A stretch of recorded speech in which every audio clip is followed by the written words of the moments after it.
આકાશવાણી ભુજ પ્રસ્તુત છે અખબારોની હેડલાઇન્સનો કાર્યક્રમ હેવર હેવર.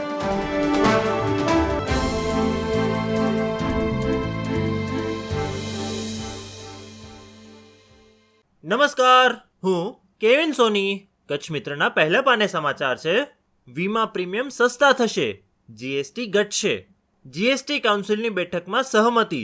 અંતિમ નિર્ણય નવેમ્બરની બેઠકમાં. તીર્થયાત્રા અને નમકીન ઉપર જીએસટીમાં ઘટાડો કરાયો. ક્રેડિટ ડેબિટ કાર્ડથી નાના વ્યવહારો પર 18% નિર્ણય ટાળ્યો. કેન્સરની કેટલીક દવાઓ પર વેરો ઘટાડવા સહમતિ. કચ્છ મિત્રના પહેલા પાને બીજા સમાચાર છે. ગુજરાતમાં આગામી 3 દિવસ ભારે વરસાદની આગાહી. કચ્છ મિત્રના છેલ્લા પાને બીજા સમાચાર છે. હવે માંડવીમાં રોગચાળો, હોસ્પિટલમાં દર્દીઓની કતાર. સરકારી દવાખાનામાં રોજ 300 ઓપીડી. ખાનગી ડોક્ટરો પાસે પણ લાગે છે લાઈનો. વરસાદ પછી તાવ, શરદીની બીમારીમાં ઉછાળો. જો કે મલેરિયા, ડેન્ગ્યુના કેસ નહીં હોવાથી રાહત.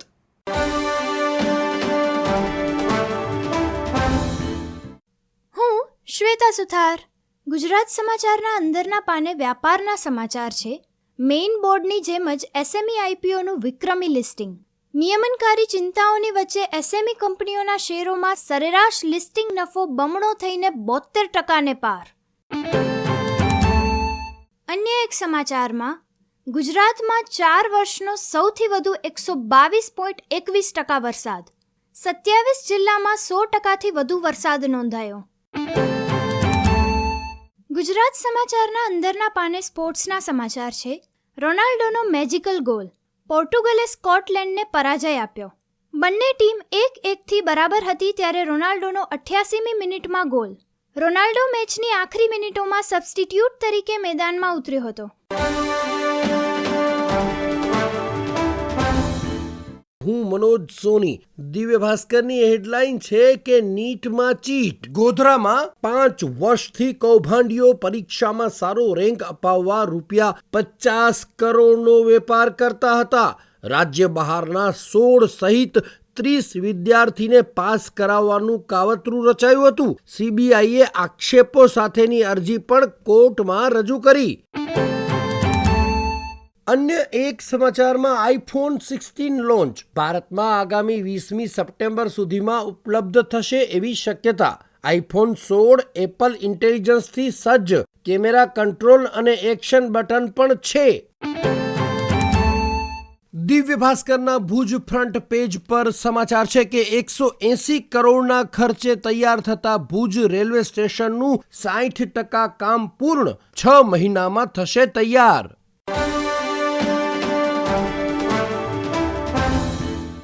હું ચિત્રા ચૌધરી. સંદેશના અંદરના પાને હેડલાઇન છે. લખપત તાલુકામાં ઝેરી મલેરિયા, ડેન્ગ્યુ, H3N2ના કેસ. કચ્છ જિલ્લામાં હાઉસ ટુ હાઉસ સર્વેની કામગીરી યુદ્ધના ધોરણે કાર્યરત. આરોગ્ય મંત્રી. આરોગ્ય વિભાગની 27 ટીમો દ્વારા અબડાસા અને લખપત તાલુકાના 318 ઘરોના 2234 નાગરિકોનું કરાયું સ્ક્રીનિંગ. કલેક્ટરે જણાવ્યું, સિનિયર તબીબી અધિકારીની ટીમ અસરગ્રસ્ત ગામોમાં તૈનાત. ભેદી બીમારીને પગલે વહીવટી અને આરોગ્ય તંત્રના દયાપરમાં ધામા. લખપત અને અબડાસાના અસરગ્રસ્ત ગામો પર તંત્રનું ફોકસ. સોમવારે એક પણ મોત નહીં. સંદેશના અંદરના પાને વધુ એક સમાચારમાં ગટર સમસ્યાથી ત્રસ્ત લોકોએ ભુજ પાલિકાને તાળાબંધી કરી. આશાપુરા નગરના રહેવાસીઓએ પાલિકા કચેરીમાં ટેબલો ઉથલાવ્યા, કાગળો ફાડી ઉગ્ર વિરોધ નોંધાવ્યો. સમસ્યા અંગે અવારનવાર રજૂઆત કરવા છતાં કોઈ પરિણામ નહીં આવતા નગરપાલિકા કચેરીમાં હંગામો. સંદેશના અંદરના પાને એક અન્ય સમાચારમાં માંડવીના દરિયામાં મોટી સંખ્યામાં ગણેશ વિસર્જન. હું નીરજ મચ્છર. ધ હિન્દુનો અહેવાલ. હાલમાં જ સમાપ્ત થયેલ પેરાલિમ્પિક 2024માં ભારતે 29 મેડલ જીતી મેળવ્યું 18મું સ્થાન. સૌથી સફળ વર્ષ.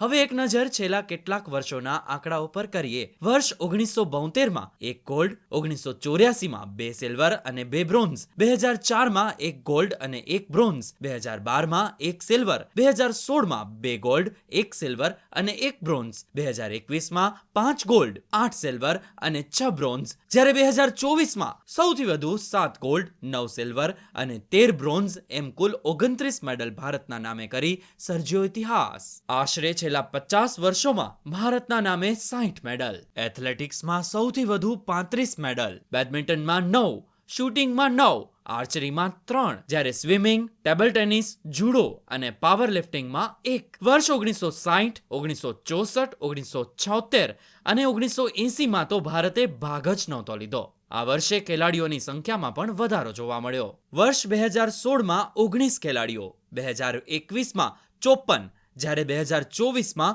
84 ખેલાડીઓએ ભાગ લીધો હતો.